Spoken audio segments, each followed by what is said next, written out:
Nouvelle semaine pour de nouvelles sessions d'information. Ces premiers numéros hebdomadaires se résument en ce terme. Au sujet de la réduction de prix de produits de première nécessité, la Fédération des entreprises du Congo fustige cette décision du gouvernement qu'il qualifie d'unilatérale et sollicite l'arbitrage dirigeant du Premier ministre en tant que coordonnateur de l'action du gouvernement. Explosion d'une bombe artisanale à Béni le dimanche 27 juin dernier, bilan des morts dont le kamikaze et quelques blessés.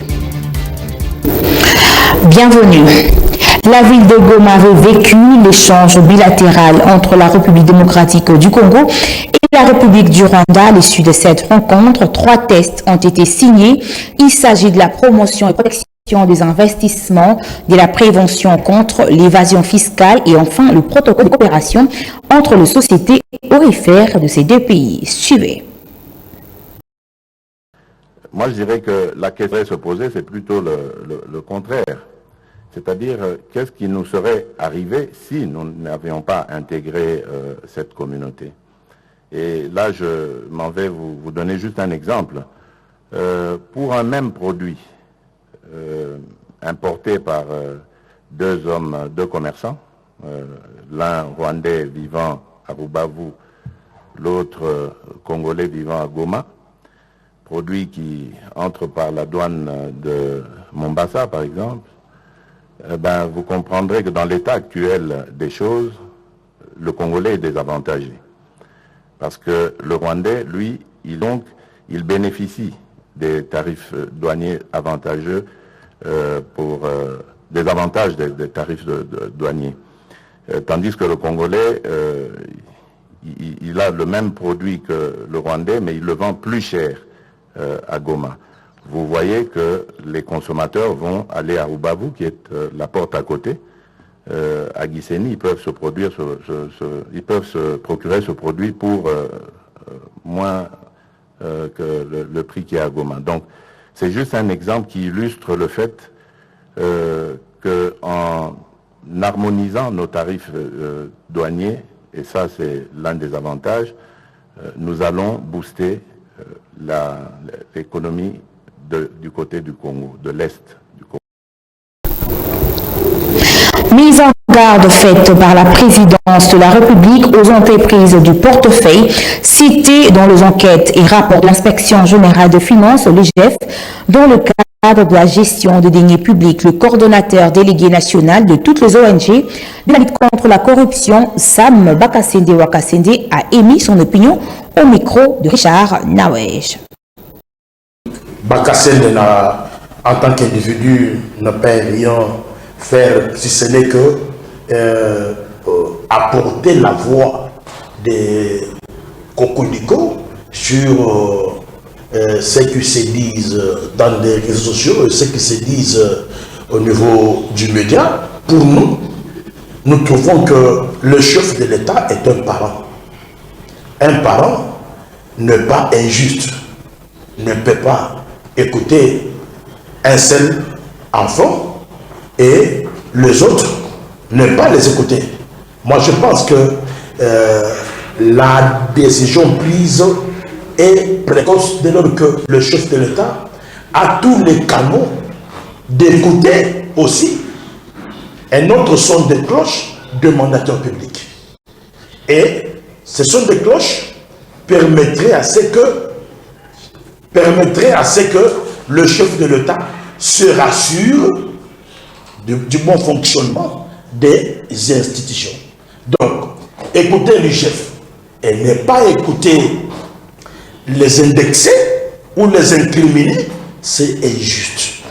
Et je crois le chef doit nous éviter à confronter le chef de l'État parce qu'il est politique.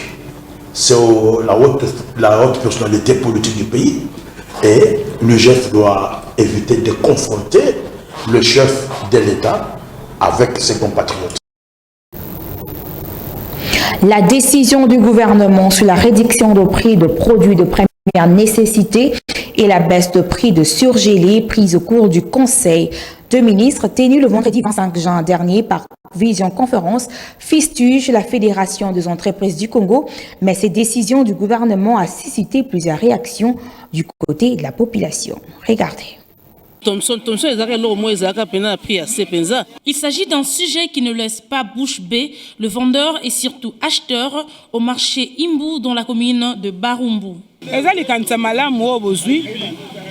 Pour moi, c'est une très bonne initiative car les denrées alimentaires se vendent à un prix élevé et on se pose la question par où commencer. On s'attend au maintien de la dite décision. Aussi, la baisse de dollar qui est à la base de cette majoration de prix.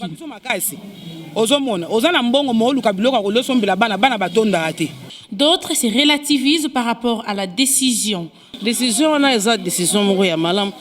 ne sera qu'une bonne décision que quand elle sera mise en application. Le gouvernement doit aussi tenir compte de l'impôt qui est parmi les causes de la hausse de prix.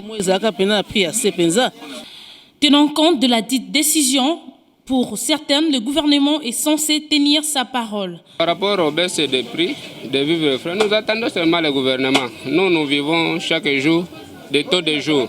C'est-à-dire, si on baisse les prix aujourd'hui, c'est-à-dire arriver demain, moi aussi je saurai comment est-ce que je dois améliorer les prix par rapport à ce que j'avais acheté. Cette décision a été prise lors du dernier conseil de ministres tenu vendredi 25 juin dernier, revoyant ainsi, entre autres, le prix d'un carton de cuisses de poulet de 10 kg à $10 au lieu de $21. Poisson chinchard de Piodi de 30 kg revient à $17 au lieu de $40,90. Pour ne citer que cela.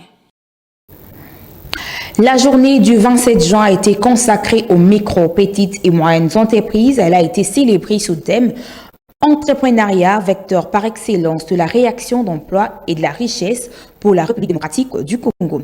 À ces sujets, suivez le message du patron de ces secteurs en République démocratique du Congo, Eustache Manzi. Chers compatriotes, mesdames et messieurs, en avril 2017, l'Assemblée générale des Nations unies a adopté la résolution proclamant la date du 27 juin de chaque année, journée des micro-entreprises et des petites et moyennes entreprises. Notre pays, la République démocratique du Congo, se joint à toutes les nations pour célébrer aujourd'hui ce qui représente pour la moitié des emplois formels dans le monde, les micro-entreprises, les petites et moyennes entreprises.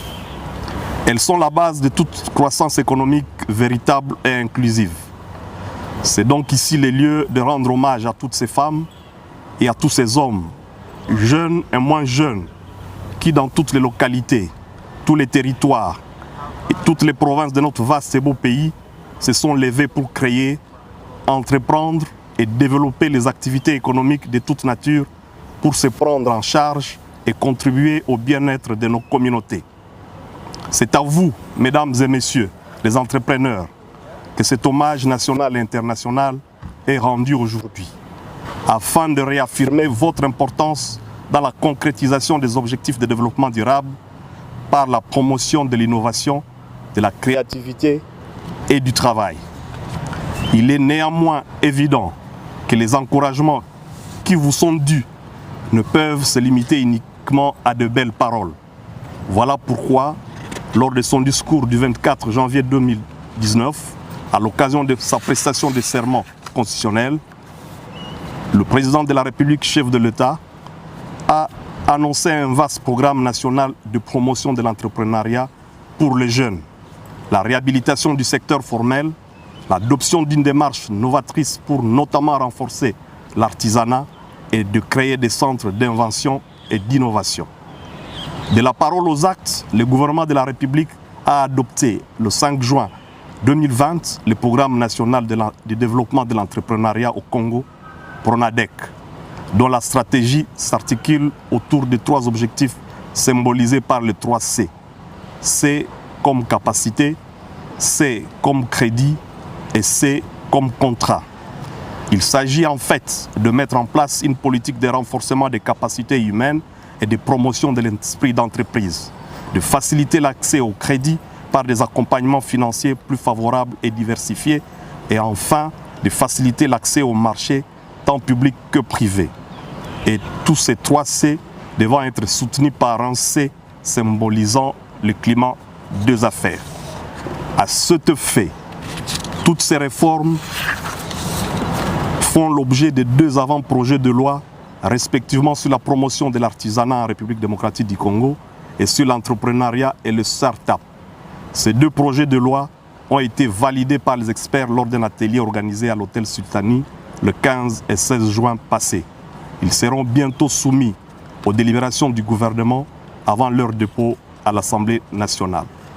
Mesdames et messieurs, je vous exhorte donc à vous appuyer sur les différentes structures spécialisées du ministère de l'Entrepreneuriat, Petites et Moyennes Entreprises, en l'occurrence l'Office de promotion des petites et moyennes entreprises congolaises OPEC pour la capacitation, le Fonds de garantie de l'entrepreneuriat au Congo FOGEC pour le crédit et l'autorité de régulation de la sous-traitance dans le secteur privé ARSP pour le contrat. Votre ministère et l'ensemble du gouvernement s'engagent et à très brève échéance à promouvoir l'entrepreneuriat et l'artisanat au Congo en vue de la création d'une véritable classe moyenne dans notre pays. Que vive l'entrepreneuriat en République démocratique du Congo et que vive la République démocratique du Congo. Une bombe artisanale a explosé le dimanche 27 juin dernier dans une église catholique de la ville de Béni, dans la province du Nord Kivu. 2 personnes ont trouvé la mort et quelques blessés. C'est le bilan de ces drames. Les détails dans cet élément de Rachel Nyandé. Une bombe artisanale a explosé dimanche 27 juin dernier dans une église catholique dans la ville de Béni, à l'est de la République démocratique du Congo. Et cela a fait 2 morts, quelques blessés et des dégâts matériels. En effet, l'explosion a eu lieu tôt avant la célébration de la messe, indiquait Monseigneur Laurent Sondiria, le vicaire général de Béni. Suite à cet événement, les autorités militaires de cette partie ont décrété la fermeture des écoles, marchés, églises pendant 48 heures. Mouteba Kachale, le maire de cette ville, a demandé à la population de regagner urgemment leur maison puisqu'il y a quelques attaques du genre qui se préparent encore, selon certaines informations. Toujours sur cette explosion, il y a également eu le décès du kamikaze qui a actionné l'explosif, signalant que les ADF sont soupçonnés d'avoir posé cet acte. La situation épidémiologique de la COVID-19 ce lundi 28 juin se présente comme suite. 185 nouveaux cas enregistrés, dont 94 à Kinshasa, 51 au Nord Kivu, 17 au Sud Kivu, 14 en Ituri, 9 dans le Haut-Katanga. Il faut noter par ailleurs que la RDC dépasse la barre de 40 000 cas confirmés. Difficultés énormes de transport en commun sont enregistrées dans la ville de Kinshasa. La population quinoise ne cesse de plaider à l'implication des autorités compétentes à ce sujet qui fait couler de larmes. Cette situation est observée ce lundi 28 juin dans les artères de quelques voies de la ville de Kinshasa. Les détails dans cet élément signé Merdi Lutalamo. Pénible est le mot qu'on peut utiliser pour décrire cette difficulté éprouvée quotidiennement par la population quinoise, d'une part où c'est plein du mauvais étape des routes.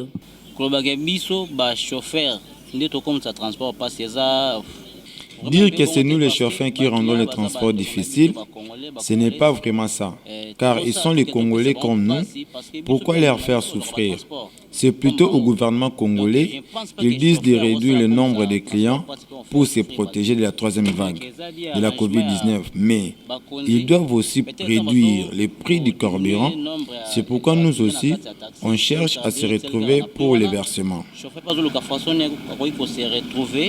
De l'autre part, on subit les tarifs instables. Biso batomoto, par exemple, Oya Gombe.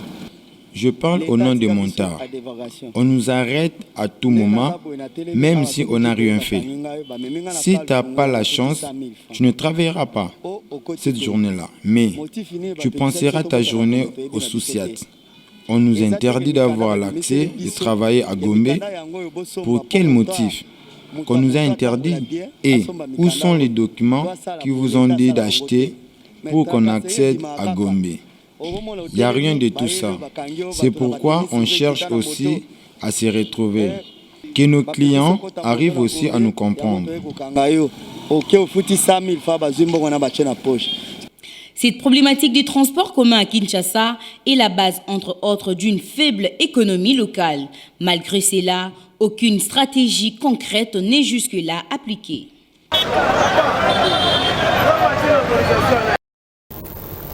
Les réseaux sociaux comportent des avantages qui permettent de communiquer à distance. On peut aussi s'ouvrir sur le monde et diffuser rapidement des informations.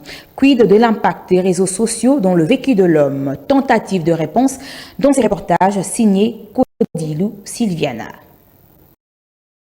Les réseaux sociaux apportent de nombreux avantages au quotidien de l'homme. Les réseaux sociaux, ces derniers temps, on peut s'en passer. On est quand même au 19e siècle, j'allais dire.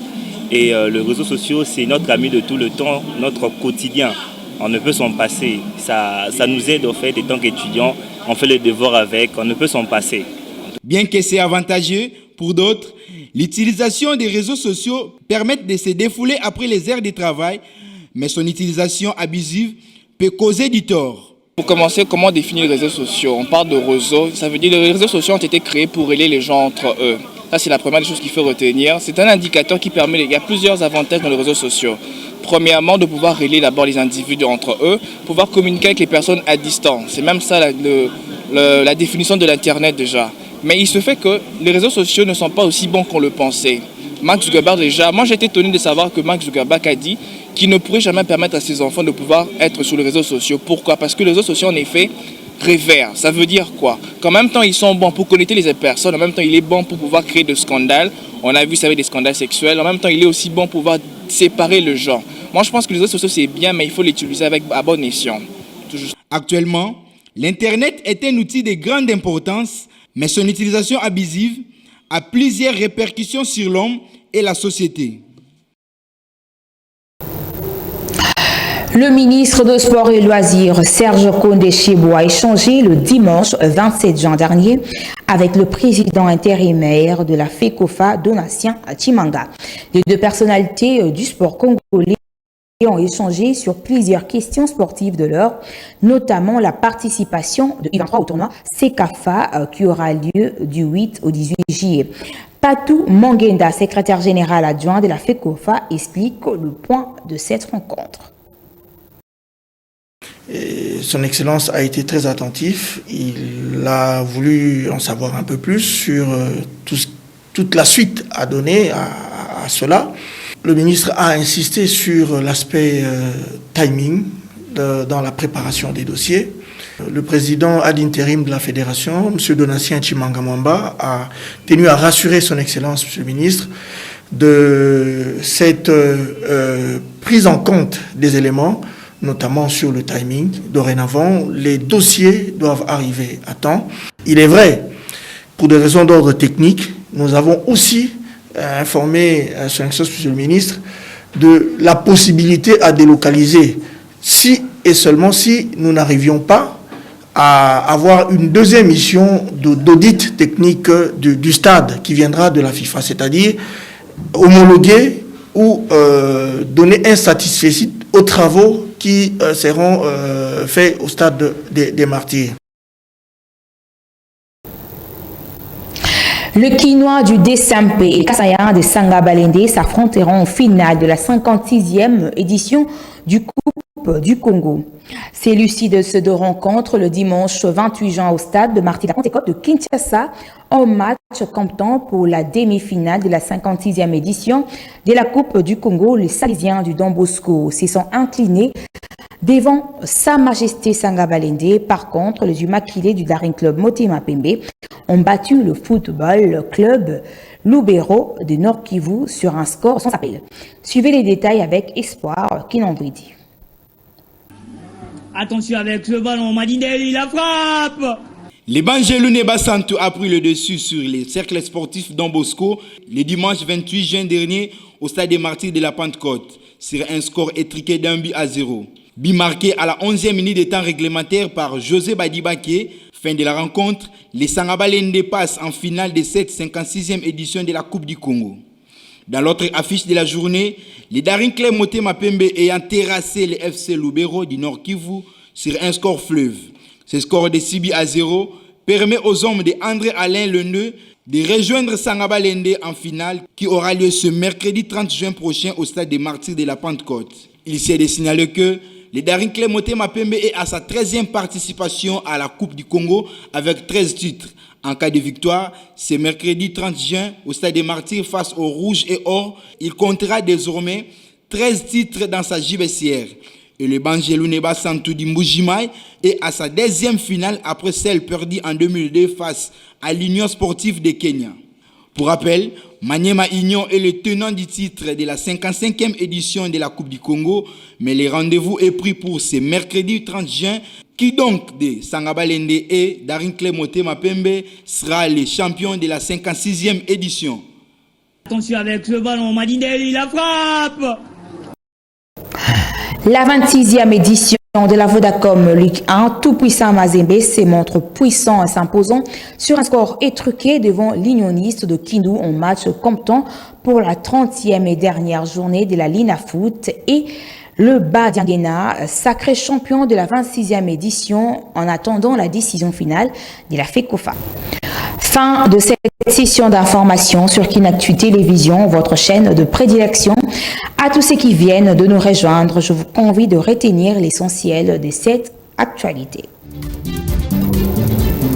Au sujet de la réduction de prix de produits de première nécessité, la Fédération des entreprises du Congo fustige cette décision du gouvernement qu'il qualifie d'unilatérale et sollicite l'arbitrage diligent du Premier ministre en tant que coordonnateur de l'action du gouvernement. Explosion d'une bombe artisanale à Béni le dimanche 27 juin dernier, bilan des morts dont le kamikaze et quelques blessés.